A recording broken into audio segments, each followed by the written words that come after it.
Jangan Gus, itu kan jalur air. Nanti kalau hujan, banjirlah tenda kita.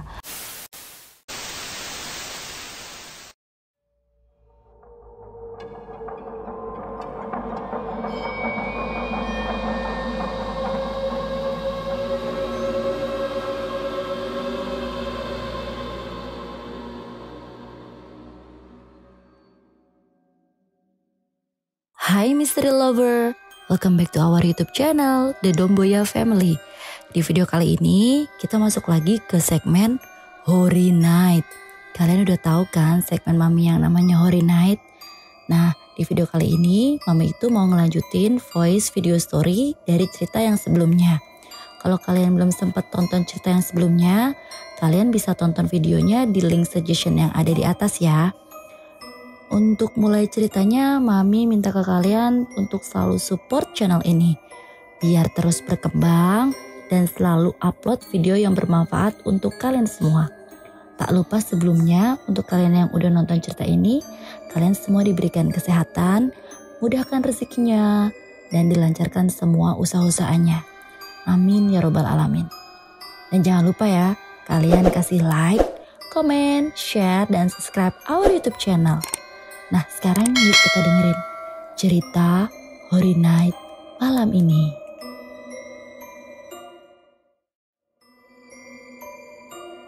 Keesokan harinya sekitar pukul 8 pagi setelah kami semua selesai sarapan, kami melanjutkan perjalanan ke pos terakhir sebelum puncak gunung. Dan targetnya itu ke pos Pengasinan.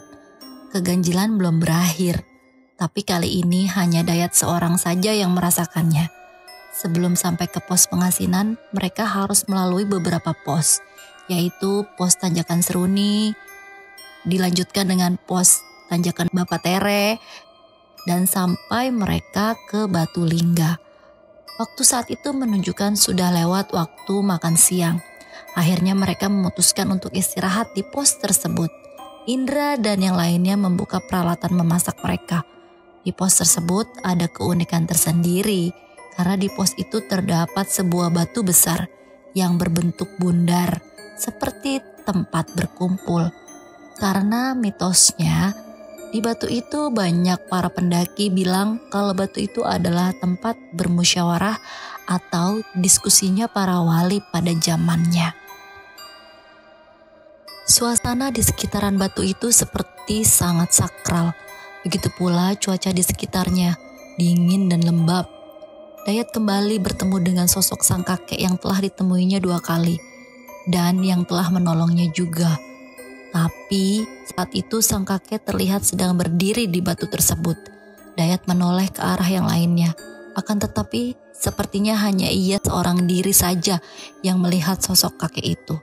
Perasaan dan pendengaran Dayat saat itu, sang kakek tidaklah sendirian. Mungkin banyak sosok makhluk lain yang tak tampak di penglihatannya. Ia merasakan ramai, riuh, dan banyak berkumpul di sana. Yang jelas bukan pendaki seperti dirinya. Dayat tetap terus berdoa agar bisa dengan selamat sampai di puncak. Istirahat sejenak telah usai dan mereka akhirnya melanjutkan mendaki kembali agar bisa sampai pos yang mereka tuju tepat waktu. Sampai di pos Pengasinan, senja hampir tenggelam. Setelah mendirikan tenda, Indra dan yang lainnya seperti biasa melakukan aktivitas pendaki pada umumnya. Akan tetapi cuaca yang mereka alami saat itu tidak mendukung. Cuaca hujan deras turun menerpa mereka. Sebelum mendirikan tenda sesaat mereka sesampai di Pengasinan, Agus dan Wahyu ada sedikit perdebatan dengan Indra dan Dayat. Indra dan Dayat menemukan tempat mendirikan tenda yang aman dan nyaman. Tetapi Agus dan Wahyu juga menemukan tempat untuk mendirikan tenda di tempat yang berbeda.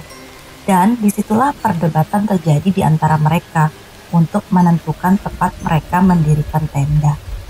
Karena tempat yang ditemukan Agus dan Wahyu saat itu, menurut Indra dan Dayat tidak aman untuk mereka mendirikan tenda, dikarenakan itu jalur air. Agus bertanya ke Indra, "Kita ngecamp di sini aja ya?" Dan Indra pun menjawab, "Jangan Gus, itu kan jalur air. Nanti kalau hujan, banjirlah tenda kita." Lalu Agus menjawab, hujan dari mana? Cuaca terang benderang begini, gak mungkin hujan. Lagi pula, ini kan tempatnya enak buat ngecamp. Gak mungkin kena angin dan hujan. Alhasil Indra dan Dayat akhirnya mengalah. Karena cuaca saat itu memang terang benderang. Beberapa jam kemudian, setelah mereka sedang beristirahat dan bercanda-canda, tiba-tiba hujan lebat turun seketika. Kekhawatiran Indra dan Dayat terjadi. Tenda mereka banjir dan air masuk ke dalam tenda. Indra hanya bisa mengelulus dada sambil berceloteh. Tuh kan, gue bilang juga apa? Hujan kan? Nah, sekarang kita mau tidur di mana nih? Basah semua deh. Agus akhirnya meminta maaf kepada teman-temannya yang mengakibatkan mereka akhirnya tidur di luar tenda tanpa sleeping bag. Dan hanya beralaskan matras juga jaket ponco mereka masing-masing. Suasana dingin akhirnya mereka rasakan dan mereka nikmati karena keegoisan salah satu dari mereka. Mungkin ini salah satu pelajaran penting yang harus mereka terima agar selalu tidak mengutamakan keegoisan masing-masing. Tidak ada keganjilan lain malam itu. Mereka beristirahat sambil menikmati dinginnya angin malam di luar tenda. Sebelum subuh tiba, Indra dan Agus telah siap-siap untuk mencapai summit. Sedangkan Dayat, Budi, dan Wahyu masih melingkarkan badannya di atas matras. Indra izin ke Dayat untuk ke puncak terlebih dahulu bersama Agus. Dayat berkata, kalian duluan deh, gue masih mau istirahat sebentar. Habis itu gue nyusul. Oke bro, kita duluan ya, jawab Indra. Jalanlah Indra dan Agus ke puncak gunung. Sesudah subuh, sesampainya mereka di puncak tertinggi Gunung Cermai, mereka disuguhkan pemandangan yang sangatlah indah dan ia pun bisa menikmati sunrise di atas gunung tersebut. Indra diperlihatkan pemandangan puncak gunung dari berbagai sudut. Mereka bisa melihat keindahan laut dan kota Cirebon dari ketinggian. Dan Indra pun bisa melihat kaldera di bawah Gunung Cermai.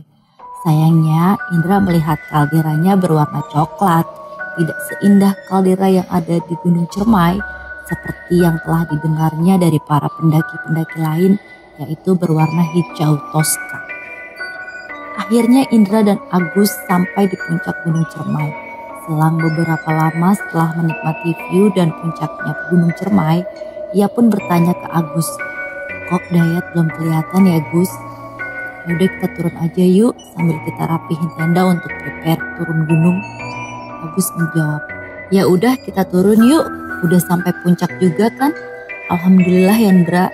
Oh ya, by the way, Happy New Year ya bro. Semoga tahun ini kita lebih baik dari tahun sebelumnya. Ya sama-sama bro, Happy New Year juga, jawab Indra. Akhirnya mereka berdua turun kembali ke pos pengasinan. Pada saat mereka hendak kembali ke camp, tiba-tiba kabut turun menyelimuti puncak. Hingga view yang sempat mereka lihat hilang seketika seperti tembok putih. Di saat mereka berjalan turun, Indra pun berpapasan dengan Dayat dan Budi. Lalu Indra bertanya, bro kok cuma berdua? Loh Wahyu emang kemana? Kok gak ikutan ke puncak? Lalu Dayat menjawab, dia ngedrop bro, kecapean katanya, gak kuat buat ke puncak. Dia mau istirahat aja buat turun ke bawah. Oh gitu, ya udah gue coba cek dia deh. Semangat ya bro naiknya. Kembali lagi Dayat bertanya, puncak gimana bro? Bagus. Indra menjawab, tadi sih gue di atas sempet dapet view-nya. Tapi sekarang udah berubah tuh bro, lu lihat sendiri kan cuacanya. Mudah-mudahan lo bisa dapat view-nya juga ya bro. Oke deh, thanks bro, lanjut dulu ya. Dan berpisahlah mereka ke arah mereka masing-masing. Dayat dan Budi bergegas menaiki puncak yang hendak dicapainya. Dan sesampainya ia di puncak, seperti dugaan Indra, ternyata benar view di atas puncak yang hanya bisa dilihat warna putih saja seperti tembok. Karena kabut menyelimuti puncak dan sekitarnya. Saat itu Dayat sedikit kecewa tidak mendapatkan view yang ia inginkan. Akan tetapi ia teringat akan perkataan dari penduduk lokal sewaktu ia ingin mendaki. Mereka memberikan saran apabila sudah sampai puncak tapi tidak bisa lihat view dan puncaknya hanya diselimuti kabut tebal, maka azanlah. niscaya kabutnya akan menghilang. Teringat saran dari penduduk, Dayat pun akhirnya menyuruh keponakannya Budi untuk azan. Azan pun dikumandangkan oleh Budi, dan setelah azan selesai, perlahan kabut tebal yang menyelimuti puncak menghilang, dan akhirnya Dayat melihat view yang diinginkannya. Bahkan ia lebih beruntung dari Indra dan Agus, tak hanya bisa melihat laut dan kota Cirebon dari ketinggian. Ia pun bisa melihat keindahan kawah Cermai yang berwarna hijau toska seperti yang ia dengar dari pendaki-pendaki lain. Ia pun mengabadikan keindahan yang ia lihat setelah menikmatinya. Dayat dan Budi memutuskan untuk turun ke camp menemui teman-temannya. Setelah mereka dari puncak, akhirnya mereka melakukan perjalanan untuk turun ke pos Cibunar. Dan dalam perjalanan mereka kembali turun, tidak terjadi lagi hal-hal aneh dan ganjil yang sebelumnya mereka alami. Hanya tawa gembira dan rasa syukur yang mereka rasakan bisa merayakan pergantian tahun bersama teman-teman dekat. Sesampainya mereka di Cibunar, mereka langsung kembali ke Jakarta untuk menjalani aktivitas masing-masing. Dalam perjalanan pulang ke Jakarta, Indra begitupun Dayat hanya bisa berkata dalam hati, dalam perjalanan pendakian itu, kita memang harus selalu tetap berdoa, meminta perlindungan kepada Allah Subhanahu wa Ta'ala, selalu mengutamakan adab sopan santun kepada semua, baik kepada manusia ataupun makhluk tak kasat mata. Karena kita sebagai umat muslim harus percaya adanya mereka. Dan juga ada pepatah mengatakan, di mana bumi dipijak, di situ langit dijunjung. Tiba-tiba Indra mendengar Agus nyeletuk. Kira-kira pendaki misterius itu orang apa bukan ya, Indra? Indra hanya bengong melihat Agus tiba-tiba bertanya. Dan akhirnya ia pun menjawab seada-adanya. Kalau lo penasaran, balik lagi aja Gus. Lo tanya Gi sana. Akhirnya Agus pun hanya mengernyitkan dahinya dan melengos ke hadapan kaca bus yang membawa mereka pulang ke Jakarta. Dan akhirnya ia pun tertidur. Nah, Mystery Lover, itu dia cerita Horror Night malam ini. Mami berharap video story yang Mami share ke kalian ceritanya bermanfaat dan banyak pelajaran penting yang bisa dipetik dari cerita misteri kali ini. Oh ya, kalau kalian suka dengan cerita ini, jangan lupa ya kalian kasih like, komen, share ke seluruh sosial media yang kalian punya, dan subscribe our YouTube channel supaya channel Mami ini bisa lebih berkembang lagi. Thank you for watching.